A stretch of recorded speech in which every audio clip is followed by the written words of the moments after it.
Oh, sino sa inyo unang magpapahula? Ako po muna. Ano pong ulam namin bukas maghapon? Ang ulam mo sa almusal ay fried chicken. Sa tanghalian, pork chop. Sa hapunan ay fried fish. Wow, ang sarap naman ng ulam ko. Pero wala ka nang aabutan kasi ubos na pagdating mo. Kaya ka tumataba eh. Ako naman, Tabachoy. May pag-asa pa po bang ma-straight yung buhok ko? Meron pa. Pero kailangan mo magpakalbo. At tutubo yan ng tuwid. Hindi ka na si Boy Kulot.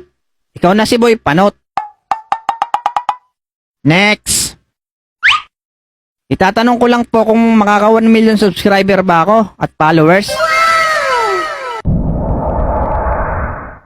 Oo naman, tiwala lang. Lalo na kapag pinalo ka at nag-sub.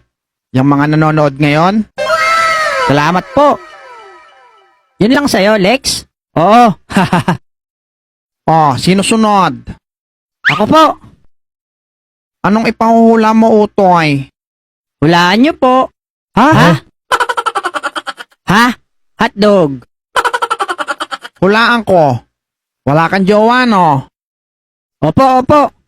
Yan po talaga ipahuhula ko. Ang galing mo po. Pero paano niyo po nalaman? Ang pangit mo eh.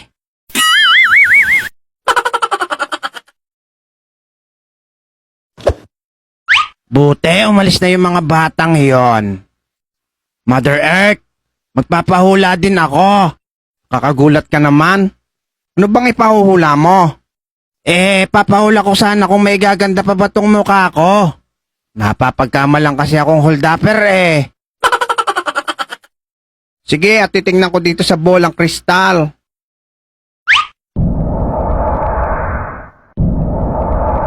Nako, hindi makita sa bolang kristal. Siguro hindi kaya ng hula yan. Ang kailangan mo, Otlog, ay himala. What? Himala? Oo. O kaya naman, ipamasilya mo yung mukha mo para gumanda. Mura lang naman yun sa hardware. Anong masilyang sinasabi mo?